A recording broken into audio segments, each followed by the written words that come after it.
Hai, salam sejahtera. Selamat pagi kepada anda di luar sana. Anda sedang menonton Awani Pagi bersama saya Gigi Ahmad dan Nur Syazwani Saiful Syam. Dan pagi ini kita akan membawakan tumpuan utama di Astro Awani, khususnya pada hari ini mungkin anda terlepas pandang dalam masa hampir 24 jam ini apa berita-berita yang perlu anda tahu pada hari ini. Yang pastinya Syazwani adalah kejadian banjir, bencana banjir yang melanda hampir 6 negeri.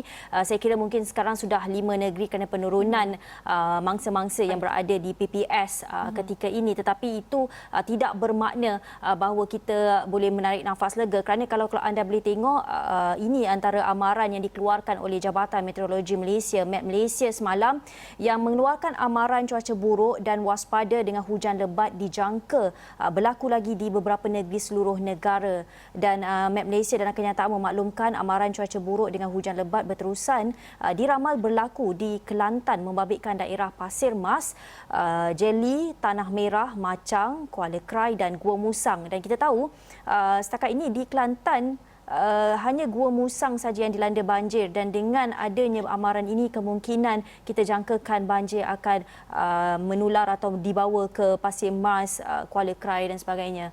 Syazwani. Gigi, selain daripada amaran cuaca yang dikeluarkan oleh Met Malaysia, antara kawasan yang paling banyak terjejas mangsanya, kalau kita lihat daripada info bencana, adalah di Pahang dengan lebih 14,000 mangsa yang terjejas setakat ini. Tetapi pihak bomba juga khususnya di kawasan Pantai Timur, pihak bomba ada mengeluarkan amaran di mana 250 hotspot dijangka dilanda banjir sekali lagi di Pantai Timur. Menurut Jabatan Bomba dan Penyelamat Malaysia JBPM yang mengesan sebanyak 250 kawasan hotspot di Pantai Timur dijangka dilanda banjir sekurang-kurangnya sekali lagi sehingga Mac depan. Menurut Ketua Pengarahnya Datuk Muhammad Hamdan Wahid, kesemua kawasan panas itu kerap dinaiki air ketika musim tengkujuh atau monsun timur laut. Katanya semua kawasan terbabit dikenal pasti adalah di Kelantan, Terengganu dan Pahang. Katanya kesemua kawasan hotspot dikenal pasti dengan mengambil kira rekod kejadian banjir sebelum ini dan maklumat yang diperoleh daripada Jabatan Pengairan dan Saliran JPS dan Pusat Ramalan Cuaca. Kita jangkakan keadaan banjir ini akan berterusan dan pihaknya percaya berdasarkan laporan kaji cuaca, keadaan ini akan berpanjangan hingga Mac depan. Ia kenyataan yang sama seperti yang dikeluarkan oleh Met Malaysia di mana musim tengkujuh ini dijangka akan melarat sehingga akhir Mac depan. Justru itu pastinya orang ramai terutamanya di kawasan-kawasan yang terjejas ini diingatkan supaya terus berhati-hati dan waspada dengan kemungkinan ataupun risiko-risiko yang akan berlaku nanti. Dan apa maksudnya dengan laporan ini? Antara lain adalah mereka yang berada di kawasan banjir, kemungkinan yang sudah pulang ke rumah masing-masing kerana banjir sudah surut, kemungkinan akan berlaku banjir sekali lagi dan tidak menolak, beberapa pihak tidak menolak bahawa akan dipindahkan semula ke PPS. Apapun kita akan bawakan perkembangannya dari masa ke semasa. Dan kalau kita lihat semalam juga turut yang di-Pertuan Agong Al-Sultan Abdullah Riayatuddin Al-Mustafa Billah Shah turut berkenan untuk turun melihat sendiri pusat-pusat pemindahan sementara PPS banjir, dan baginda menyeru pihak-pihak berkuasa berkaitan khususnya agensi pengurusan bencana negara NADMA supaya terus menghulurkan segala bentuk bantuan yang diperlukan bagi membantu mangsa-mangsa banjir. Dan Datuk Pengelola Bijaya Diraja Istana Negara Datuk Indra Ahmad Fadlil Syamsuddin turut memaklumkan bahawa Sri Paduka Baginda turut menitahkan supaya aspek norma baharu diutamakan di PPS, dan Sri Paduka Baginda turut mengingatkan semua pihak berkuasa supaya memikul tanggungjawab meringankan kesusahan dan beban mangsa-mangsa banjir ini.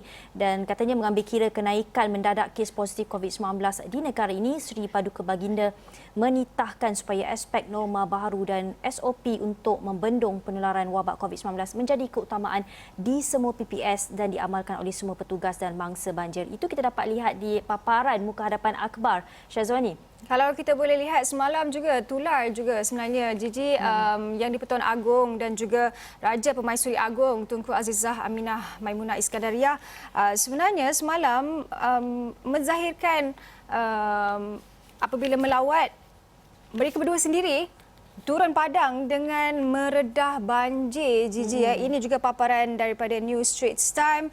Yang kita boleh lihat ini adalah foto Yang di-Pertuan Agong dan Raja Pemaisuri Agong meredah banjir. Begitu juga dengan paparan The Star, di mana ini adalah paparan Yang di-Pertuan Agong, itu visual. Ya. Kalau boleh dilihat sendiri visual yang kami paparkan ini, bagaimana Seri Paduka Baginda memandu sendiri kenderaan dan meredah banjir di situ.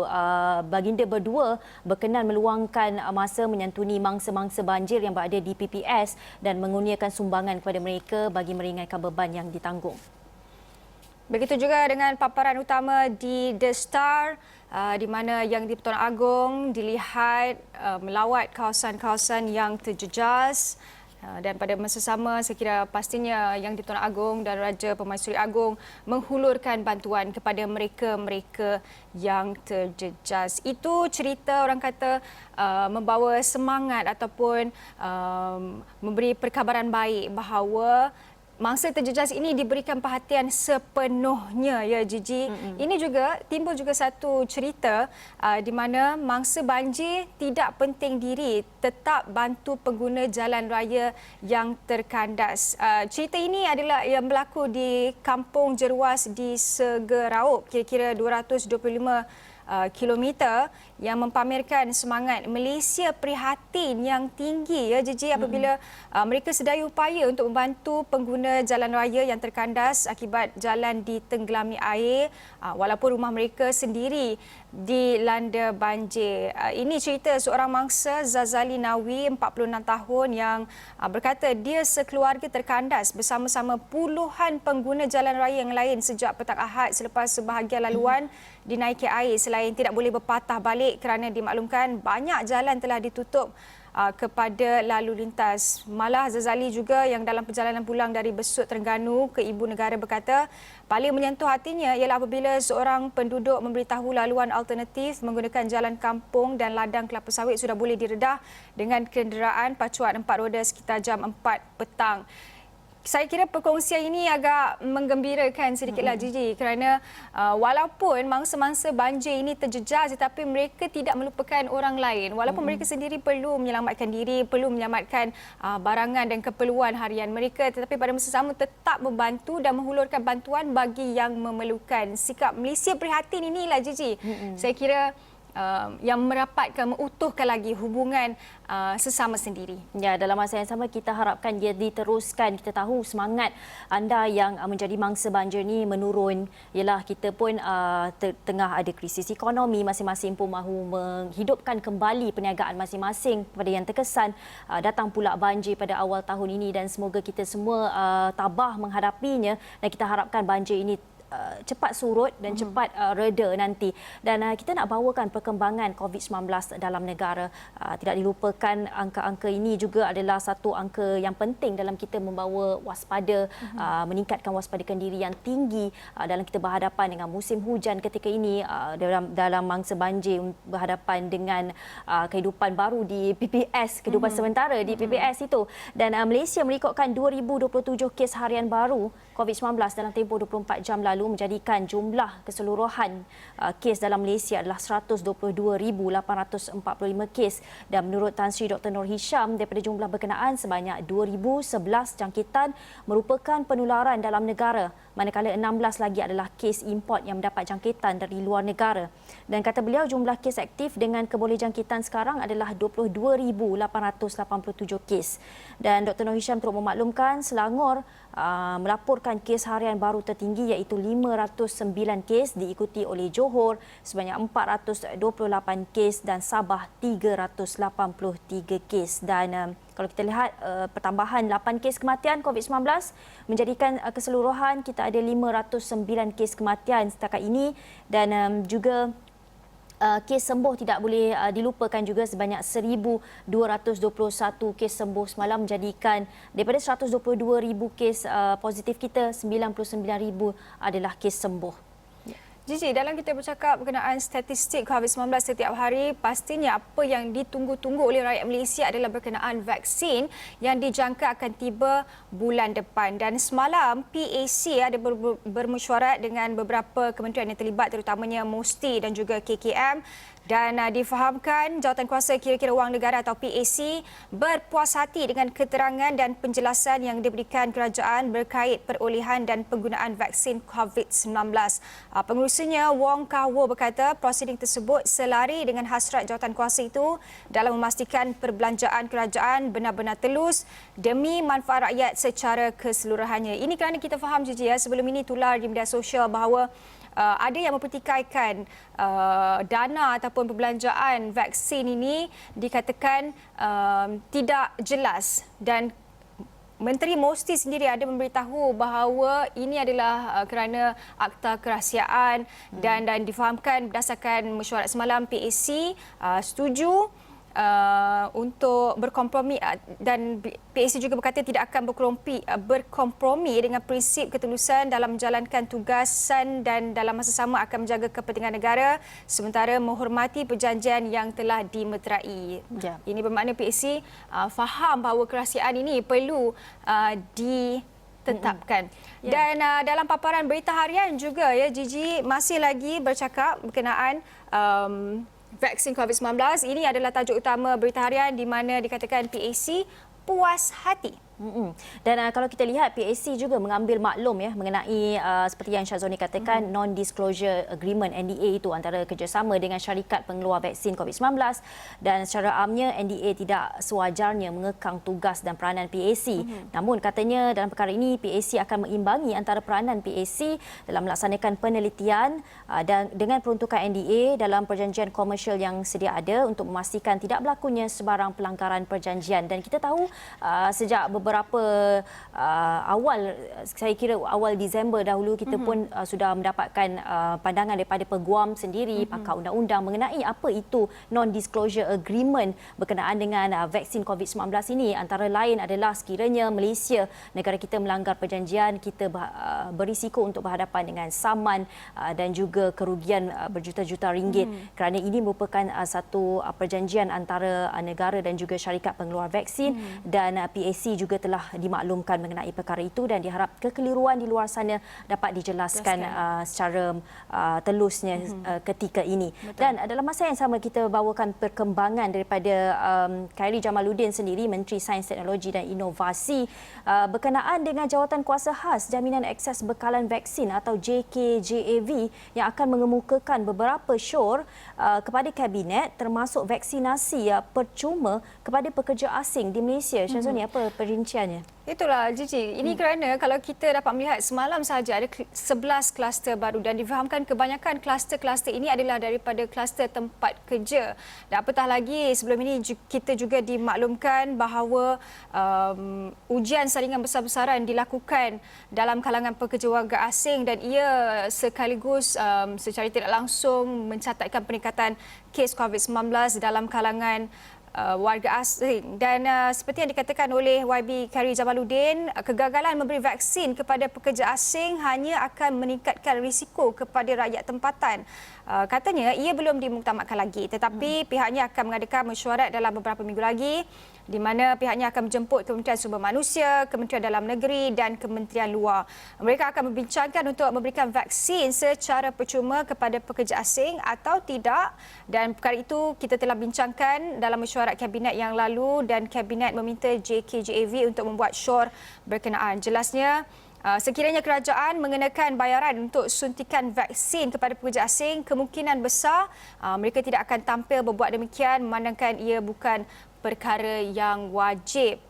Jelasnya YBKJ tidak memberikan bayangan jika hanya memberi suntikan vaksin kepada rakyat Malaysia tetapi tidak kepada pekerja asing, ia akan berisiko kerana lebih 3 juta pekerja asing di negara kita ini sekiranya tidak menerima vaksin, maksudnya kita masih lagi berisiko tinggilah Gigi.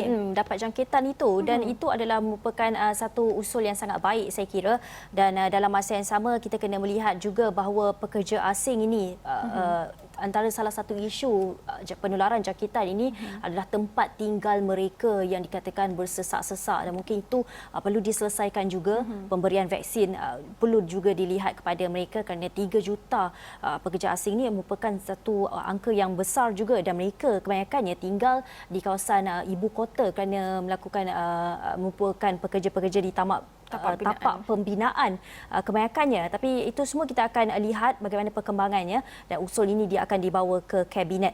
Baik, kita akan berhenti berehat seketika. Kembali selepas ini kita akan bawakan perkembangan politik dalam negara.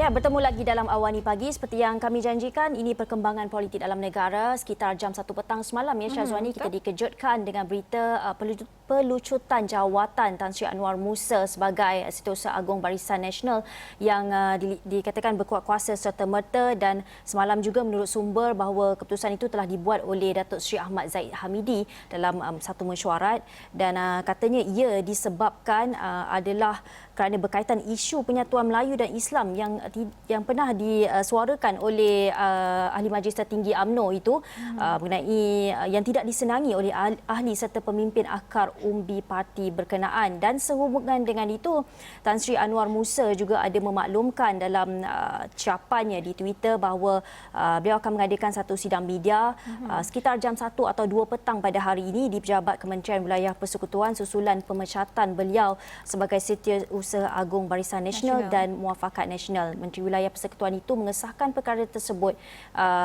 semalam, dan beliau juga memohon maaf kerana tidak dapat memberi reaksi kepada pihak media berhubung isu pemecatannya hari ini, dan itu merupakan tumpuan kita juga pada hari ini. Syazwani, kita akan bawakan sidang media tersebut sekitar 1 atau 2 petang pada hari ini. Jiji, bagaimanapun Setiausaha Agung UMNO Datuk Seri Ahmad Maslam menjelaskan bahawa Ahli Parlimen Ketiri iaitu Tan Sri Anwar Musa itu tidak dipecat daripada jawatan Setiausaha Agung Barisan Nasional BN, tetapi sebaliknya beliau digantikan termasuklah jawatan dalam Muafakat Nasional MN.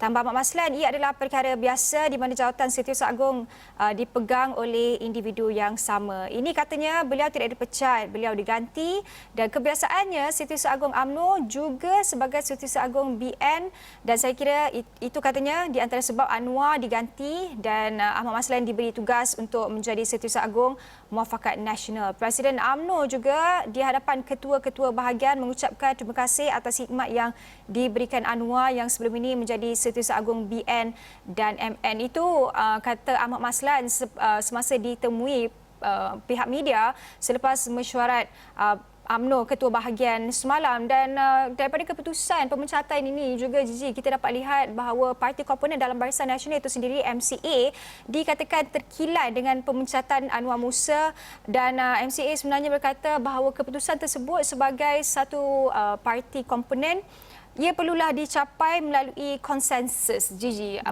Jadi mungkin pemecatan ini, isu-isu politik yang dikatakan semakin lama semakin hangat ini memberikan satu persoalan, membawa satu persoalan. Apa maknanya kepada Perikatan Nasional, kemudian apa maknanya juga kepada Muafakat Nasional, Gigi? Betul. Dan dalam masa yang sama, kita juga lihat ada maklumat yang dikatakan oleh Khairi Jamaluddin, Menteri Sains, Teknologi dan Inovasi, yang menegaskan juga beliau sedia melepaskan jawatan dalam kerajaan sekiranya diminta untuk berbuat demikian. Saya akur jika diminta untuk letak jawatan itu, kata Ahli Parlimen Rembau itu semalam pada sidang akhbar berikutan perkembangan perolehan COVID-19 di Parlimen semalam. Dan menurutnya beliau terikat kepada sebarang keputusan Majlis Kerja Tertinggi UMNO yang akan bermesyuarat esok untuk membincangkan kedudukan pemimpin UMNO yang memegang jawatan dalam Kerajaan Perikatan Nasional pimpinan Tan Sri Muhyiddin Yassin. Dan katanya beliau dimaklumkan yang MKT akan mengadakan mesyuarat esok dan besar kemungkinan akan membincangkan perkara itu. Dan kita lihat di sini, sekiranya Khairi Jamaluddin meletakkan jawatan, apa mungkin akan terjadi dengan usaha sama perolehan vaksin COVID-19 yang diusahakan oleh Menteri Mosti ini, dan apa mungkin impaknya kepada perkara itu sendiri, kerana vaksin yang kita tunggu ni akan datang pada sekitar sekitar bulan Februari dan sekiranya Khairy Jamaluddin berhenti ataupun dilucutkan jawatan di tengah-tengah usaha sama ini, apa mungkin yang akan terjadi kepada perolehan vaksin COVID-19 ini dan adakah ia perlu dimulakan semula, siapa yang akan mengambil alih perkara ini. Banyak sebenarnya persoalan-persoalan yang boleh dilontarkan mengenai sebarang keputusan Majlis Kerja Tertinggi UMNO yang dikatakan akan bermesyuarat pada hari ini. Dan ialah seperti yang Gigi katakan tadi, difahamkan satu mesyuarat MKT UMNO akan diadakan malam ini dan difahamkan mesyuarat tersebut akan membuat keputusan atau mencapai keputusan sama ada akan keluar daripada Perikatan Nasional ataupun tidak. Tetapi sebelum ini, Menteri Kanan Pertahanan Datuk Seri Ismail Sabri Yaakob ada juga mengatakan bahawa usul itu perlu dibincang dalam Perhimpunan Agung UMNO yang dikatakan akan berlangsung pada akhir bulan ini. Apa-apa pun kami rasa ia perlulah masih lagi menunggu keputusan sama ada perkara ini akan dijelaskan ataupun tidak, dan saya kira keputusan itu akan dicapai ataupun akan diumumkan malam ini ataupun tidak, itu kita perlu sama-sama nantikan dari semasa ke semasa. Dan seterusnya pastinya apabila ia wujud persoalan berpisah dari PN, apakah akan berlaku selepas ini? Adakah akan berlaku satu lagi pilihan raya umum dalam masa terdekat? Dan ini berdasarkan satu kajian yang dijalankan oleh Merdeka Center mendapati sebenarnya masih ramai pengundi di Malaysia yang menyatakan pendirian tidak setuju sekiranya UMNO itu keluar dari Perikatan Nasional. Kajian berkenaan dijalankan menyentuh mengenai pandangan mereka terhadap ekonomi, kepimpinan dan isu semasa. Ia mendapati sebanyak 31% bersetuju dengan keputusan UMNO untuk keluar dari PN, sementara 44% tidak bersetuju dan 25% lagi menyatakan tidak tahu atau enggan memberi sebarang komen.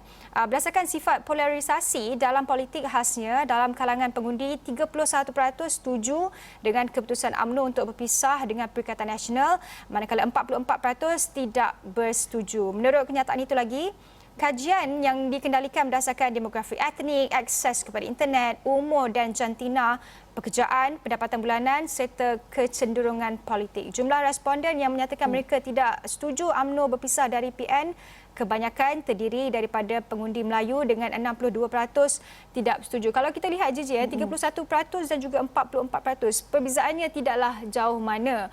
Ya. Dan tapi pastinya persoalan itu yang masih lagi menjadi tanda tanya. Ya, betul tu. Dan kalau kita lihat kajian ini juga turut mengatakan bahawa undian juga menunjukkan 41 responden keseluruhannya tidak bersetuju sekiranya UMNO bergerak sendirian dalam menghadapi pilihan raya umum ke-15 PRU15 akan datang, dan 51% pengundi Melayu tidak bersetuju sekiranya UMNO menghadapi PRU. Itu jelas kajian itu secara terperinci, dan untuk makluman kajian itu dijalankan untuk melihat sama ada pengundi bersetuju sekiranya UMNO berpisah dari gabungan PN dan sekiranya UMNO perlu bergerak secara sendirian, dan perlu kepimpinan UMNO perlu melihat kajian ini dengan lebih mendalam. Apa maksud dengan dikatakan dengan perkara ini, dan dalam masa yang sama perlu dilihat juga situasi semasa. Kita masih belum lagi mendapat vaksin COVID-19 dan negara kita sekarang ini sedang berhadapan dengan kenaikan kes yang sangat mendadak. Kita masih lagi mencatatkan 4 angka kes setiap hari, belum lagi menurun,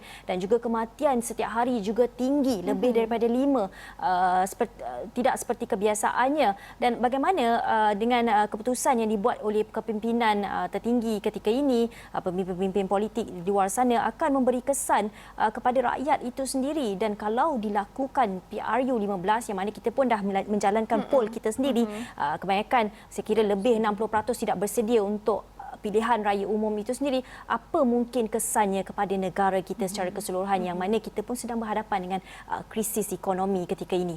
Ya. Gigi, daripada suhu hangat politik ni kita nak sejukkan sikit keadaan lah. Ini selepas 100 juta pokok ditanam apabila Perdana Menteri Tan Sri Muhyiddin Yassin lancar kempen penanaman 100 juta pokok di perkarangan Seri Perdana, iaitu kediaman rasmi Perdana Menteri di Putrajaya, bagi memulakan kempen penanaman 1 juta pokok bagi tahun 2021 hingga 2025. Dan semalam semasa berlangsungnya majlis tersebut, usai menanam pokok itu, Muhyiddin menyampaikan amanatnya yang turut disiarkan di RTM dengan mengajak rakyat Malaysia menjayakan agenda penghijauan Malaysia dengan menanam pokok. Katanya kepada seluruh rakyat Malaysia, marilah sama-sama menjayakan agenda penghijauan Malaysia dengan menanam 100 juta pokok di seluruh negara menjelang tahun 2025. Saya kira ini adalah satu perkembangan yang sangat baik buat alam, ya Gigi. Selain kita difahamkan sekarang ini berlakunya banjir, dan kita faham mungkin banjir ini berlaku susulan pembangunan infrastruktur, dan penanaman 100 juta pokok ini mungkin akan mengubah lagi keadaan, Gigi. Ya, dalam masa yang sama kita lihat juga tanam pokok jugalah. Tapi bila dah besar pokok tu, ada pula perangai nak tebang pula pokok tu. Sebab saya ingat masa saya kecil-kecil dulu, banyak pokok-pokok besar yang akan membuat yang senang untuk saya masa kecil dulu berteduh dan juga main basikal dekat situ. Sekarang telah pun ditebang kerana inginkan membuat pembangunan di situ, dan itu merupakan satu perkara yang sangat, saya kira, sayanglah. Dan dia diharapkan apa yang buat ketika ini, kempen penanaman pokok merbau ini di Pekarangan Seri Perdana diteruskan. Bila dia dah besar, dah sihat, janganlah tebang. Dan kerana itu boleh memberikan rasa redup sebenarnya di Putrajaya itu sendiri. Dan sebenarnya kita nak bawakan sedikit perkembangan sukan ya. Ini apabila Shalin, kalau kita tahu Shalin Zulkifli ini merupakan Ratu Tempin Bowling Negara dan juga bekas juara dunia. Dan secara rasminya mengundurkan diri daripada mewakili Malaysia, Syazwani. Saya kira perkembangan itu agak menyedihkanlah, Gigi, kerana Shalin ini kita tahu mempunyai kejayaan yang cemerlang dengan mengumpul 74 pingat di peringkat senior yang menyerahkan surat peletakan jawatan menerusi Ketua Jurulatih Kebangsaan Holloway Chia semalam. Beliau secara rasmi meletak jawatan daripada skuad negara dan mengumumkan persaraannya, Gigi, dan difahamkan Shalin akan membuat satu sidang media dalam masa terdekat. Sebelum ini, kalau kita tahu, Shalin dinobatkan sebagai olahragawati kebangsaan sebanyak 5 kali, iaitu pada tahun 1994, 1996, 1997, 2001 dan 2002. Malah, Shalin juga pernah menjuarai kejohanan dunia 2003 di Malaysia, 2007 di Mexico dan 2017 di Las Vegas, Amerika Syarikat. Persaraannya saya kira, Gigi, amat menyedihkanlah, sebab mungkin beliau adalah seorang atlet wanita yang sudah memberi inspirasi kepada ramai wanita di luar sana untuk lebih maju dalam sukan dan untuk berani dan tidak takut untuk berentak bersama dengan lelaki lain. Ya, betul tu. Dan pencapaian beliau, Shalin ni bukan calang-calang juga kalau Syazwani sudah senaraikan tadi. Tetapi kalau kita melihat dari segi usia Shalin sendiri, mungkin bertepatanlah mengapa keputusan ini diambil. Dan dalam masa yang sama kita mahukan apa yang ada pada diri Shalin ini, bakatnya dan juga dia punya kepakarannya itu disalurkan kepada atlet-atlet Tempin muda itu sendiri. Dan saya kira itu saja yang boleh kami kongsikan di Astro Awani, di Awani Pagi ketika ini. Dan kalau anda suka apa yang kami kongsikan, boleh pergi ke astroawani.com. Dan dengan itu, saya Gigi Ahmad. Saya Nur Syazwani Safusyam. Jumpa lagi.